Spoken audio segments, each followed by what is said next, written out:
Shalom saudara, hari ini kita kembali merenungkan firman Tuhan. Mari kita membaca dari Ulangan pasal 1 ayat 34 sampai 40.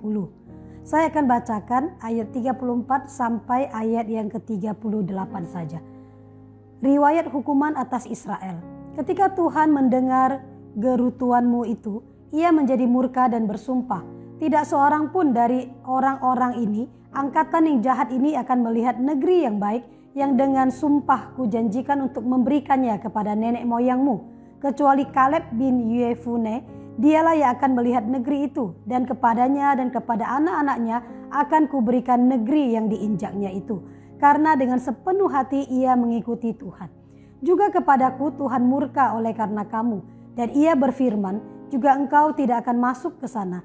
Yosua bin Nun pelayanmu, dialah yang akan masuk ke sana. Berilah kepadanya semangat, sebab dialah yang akan memimpin orang Israel sampai mereka memiliki negeri itu.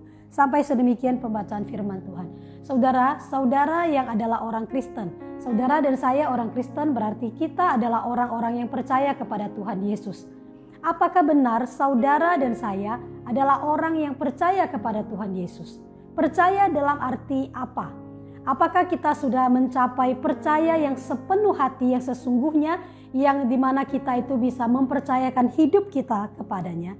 Bagian firman Tuhan yang kita baca hari ini dikatakan bahwa Tuhan itu murka, marah besar kepada orang Israel. Oleh karena apa? Oleh karena ketidakpercayaan mereka. Apa yang terjadi? Sebenarnya Tuhan, yang kita tahu ya, bangsa Israel mengutus 12 orang pengintai untuk mengintai tanah Kanaan, tanah perjanjian. 12 orang itu pergi mengintai, tapi ketika mereka kembali, mereka melemahkan bangsa Israel. Hanya 2 orang saja, yaitu Yosua dan Kaleb. Mereka yang optimis, sedangkan 10 lainnya itu mereka mengatakan hal-hal yang melemahkan bangsa Israel. Mereka memberitahukan bahwa iya sih betul di sana itu tanahnya subur dan sebagainya. Tetapi, nah ini yang mereka teropong, yang mereka perjelas ya, perbesar begitu. Orang-orang di sana itu kuat-kuat, orang di sana itu besar-besar. Kita ini begitu kecil di hadapan mereka. Artinya kita ini pasti akan kalah seperti itu. Sedangkan Yosua dan Kaleb, mereka 2 orang yang optimis karena percaya kepada Tuhan. 2 orang ini, Yosua dan Kaleb, mengatakan bahwa tanahnya itu begitu subur. Benar, sedemikianlah yang dijanjikan Tuhan dan kita akan mendudukinya. Mereka begitu percaya kepada Tuhan, sungguh-sungguh percaya. Nah saudara, yang dimaksud percaya itu apa? Apakah hanya percaya Yesus itu Tuhan? Ya itu namanya percaya. Tetapi Yesus itu Tuhan, kita percaya, lalu maknanya itu apa dalam kehidupan kita ya? Nah kita melihat bagian firman Tuhan yang kita baca hari ini, Tuhan itu menjadi marah kepada bangsa Israel.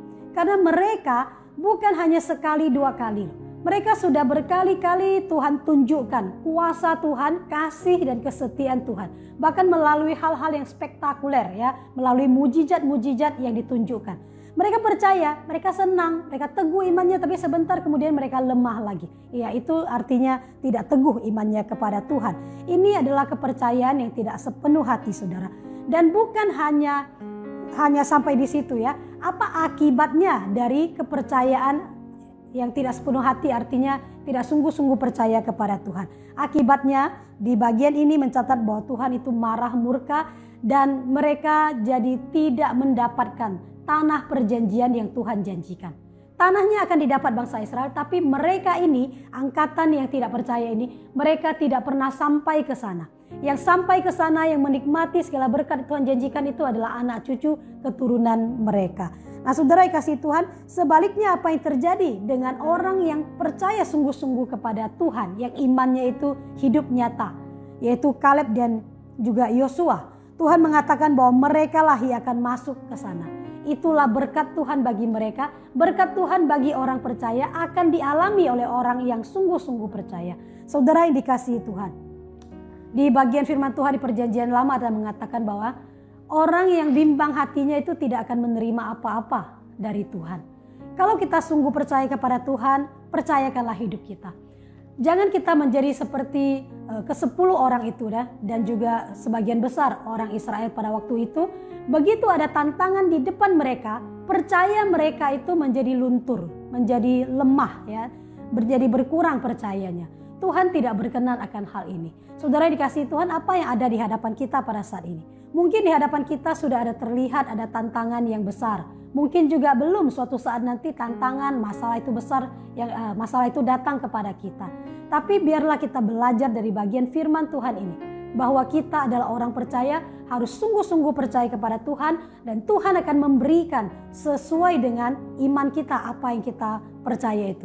Karena ini adalah sesuatu yang Tuhan janjikan. Orang yang minta kepada Tuhan sama sekali jangan bimbang hatinya. Saudara dikasihi Tuhan, kalau kita tidak melakukan itu, bukan hanya biasa-biasa, tapi yang jelas Tuhan tidak berkenan. Dan kalau Tuhan sampai menghukum kita, nah itu lebih berat lagi bagi kita.